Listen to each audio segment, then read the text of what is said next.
숙박업으로 하겠다라고 했을 때 비어있는 집들을 활용해서 지역을 보존하고 어디 사회에 악이 되는 모델이 아니기 때문에 당돌하게 생각해서 내려왔죠. 우리 대표님이 크라우드 펀딩을 한번 해봐. 저도 깜짝 놀랐죠. 그쪽 기록에 2위를 했어요. 근데 회사가 영업을 못하게 된 거예요. 난리가 났죠. 안녕하세요. 저는 다자요의 남성준입니다. 제주도나 이런 농촌 지역에 올 때는 번듯한 시설을 보고 오는 게 아니잖아요. 자연경관을 훼손하는 그런 대규모 개발보다 지역에 있는 빈집들을 10년 이상 장기 무상 임대 후에 저희가 잘 고쳐서 운영을 하고 그리고 되돌려주는 일을 하고 있습니다. 크라우드 펀딩과 개인 투자까지 약 9억이 넘는 돈을 투자를 받았고요. 그때 당시만 해도 4채, 그 다음 집들을 이제 어떻게 고칠 것인가 고민하는 단계에서 지금은 현재 어떻게든 버텨서 나가려는 현황이고요. 고향이 제주도인데 시골에 계시는 이제 제 친구 어머님이 시내에서 대학생 아이 놀러 왔다고 되게 좋아하셨어요. 제주 시내에서 태어난 제주대학교를 나왔습니다.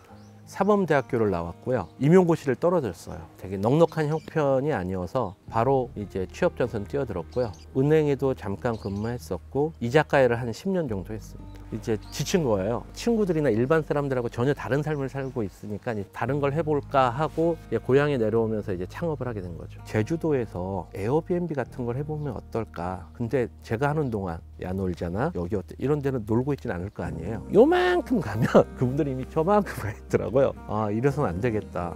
이러다가 굶어 죽겠구나 라고 해서 저런 대형 호텔이나 리조트에 대항하는 새로운 것들에 대해서 되게 관심 많았거든요. 지역의 작은 집들을 활용하면 어떨까. 도시에 가야 성공한 줄 알잖아요. 자식 잘 길러서 공부 잘하면 서울로 가죠. 어머님이나 아버님들은 계속 시골에 사시다가 세월이 지나시면 요양원에 들어가시기도 하고 하는데 지역에 빈집들이 자꾸 늘어나게 되죠. 계속해서 악순환이 돼가는 거죠. 그 빈집 쓸모없는 거 팔면 되지 않느냐라고 하는데 실제로 고향집을 파시는 분들은 별로 없어요. 이제 아버님이나 이제 할머님들의 추억이 있어서 팔길 꺼려 하시는 분들이 많아요.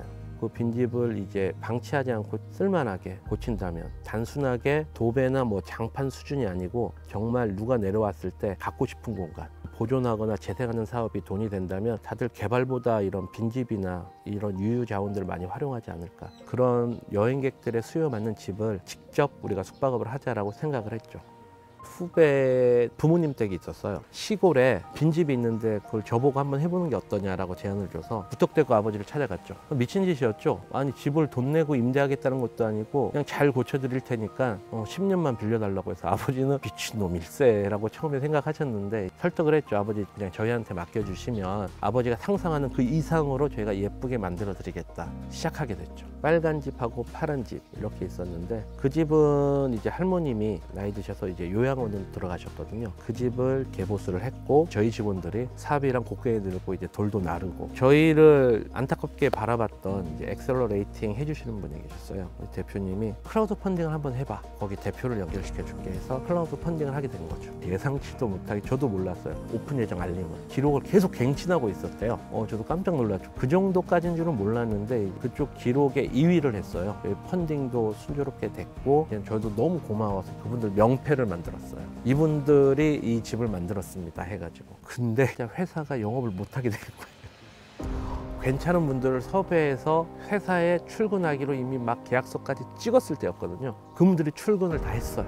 미친 거죠. 이제 필요합니다. 한번 저희랑 같이 일해 보십시오라고 했는데 와서 일주일도 안 돼서 죄송합니다 하고 다음에 다시 뵙죠라고 해서 이제 그분들 다시 보내고 기존에 있는 직원들도 보내서 10명 정도의 직원이 있었는데 반을 이제 내보내고 이제 반이 남았죠. 허가가 안 받으면 우리는 사업을 할 수가 없잖아요. 빈집이 거주자는 없지만 소유주는 있거든요. 소유주분한테 농어촌 민박업을 해주시면 저희가 위탁해서 운영하는 걸로 하겠다라고 해서 그렇게 운영을 했죠. 운영을 했는데 민원이 한번 들어온 적이 있어가지고요. 실제 거주를 하지 않았고 그분이 농어촌을 민박을 한다기보단 다자요라는 회사가 하는 것 같다라고 해서 민원이 들어와서 농업이어의 가외소득을 증진시키라고 만든 법이기 때문에 저희도 바로 수긍을 하고요. 그때부터 이제 영업은 안 하고 제도 개선 얘기를 본격적으로 내기 시작했죠. 빈집은 거주자가 없어서 빈집이 됐잖아요. 근데 거주자가 없는 빈집을 활용해서 한다고 하니까 다시 거주자가 제주도가 있어야 된다는 아이러니한 상황이 발생하게 돼서 그래서 농어촌 민박업을 못하는 거고요. 여관업도 안 되는 거예요. 뭐 20객실 이상, 또 여인숙은 상업시설로만 갈 수가 있고요. 관광 펜션이나 뭐 휴양용 펜션 알아봤는데 농어민 대상으로 하는 거고, 호스텔은 또 들어오는 입구가 또 몇 미터 이상, 리조트도 안 되고 또 한옥도 아니기 때문에 한옥 체험업도 안 돼.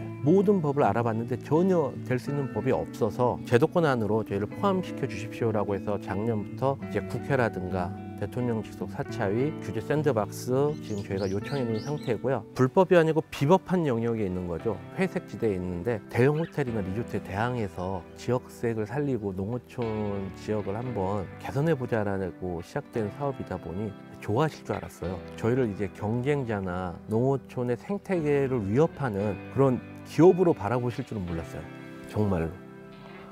저희랑 같이 손을 잡고 상생할 수 있는 여러 가지들을 같이 꾀하면 더 낫지 않을까. 지역 자체가 빈집이 너무 많으면 그 지역에 아무리 농어촌 민박이 많아도 숙박하러 누가 올지, 차라리 이런 빈집 개선 운동이라든가 트렌드나 이런 것들 쉽게 접근하지 못하는 것들을 저희가 이제 정보도 제공해 드리고 같이 함께 도와드릴 수 있지 않을까라고 생각을 하고요. 저희 같이 젊은 친구들이 들어와서 좀 더 다른 방식으로 빈집도 바꿔보지만 그 여행객들에게 제공하는 여러 가지 서비스도 함께 만들어 갈 수 있지 않을까라고 생각해요. 실제로 지역에 있는 제품들을 많이 마케팅 수단으로 이제 제공해주고 있죠. 하나의 오프라인 쇼룸으로 제주도의 애월아빠들이라고 동물복지 유정란 하는 이제 양계장이 있는데 거기 있는 계란들을 이제 저희 냉장고에 넣어서 이제 오시는 분들이 드셔보시고 다시 주문할 수 있도록 도와드리는 일도 하고 있고요. 또 실제로 저희도 지금 중앙부처나 지역에서 상인한 상을 계속 받아왔었거든요. 민원이 들어오자마자 바로 상종 못할 회사가 돼버린 거죠. 제2의 타다 사건이라고 했을 때는 이런 식으로 이제 스타트업들을 죽인다, 스타트업 사업 못하게 한다. 저희 모델이 뭐 미래 세대에게 해악이 되는 그런 사업 모델이 아니기 때문에 저희는 금방 개선될 거라고 부처에 계신 분들도 다 긍정적인 얘기들을 해주셔서 빨리 해결될 줄 알았어요. 제 오판이었죠. 벌써 1년이 지났고요. 착잡하죠.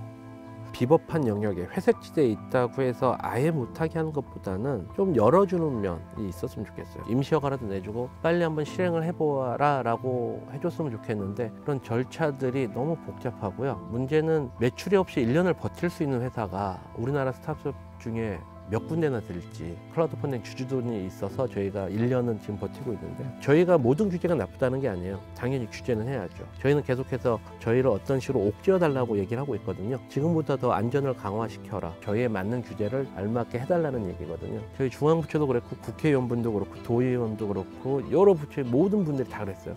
취지도 너무 훌륭하나 사회적 합의가 필요하다. 그 얘기를 벌써 1년째 하셔가지고 그럼 사회적 합의는 도대체 언제쯤 하게 해주실 거냐라고 봤더니 그럴 때는 또 멀찌감치 좀 서 계시더라고요. 그나마 요즘에 중앙부처에 계신 분들이 많이 도와주셔서 스텝들이 좀 빨리 이루어지는 것 같고요. 올해 안에 좀 유의미한 결과가 나오지 않을까 생각하고 있습니다.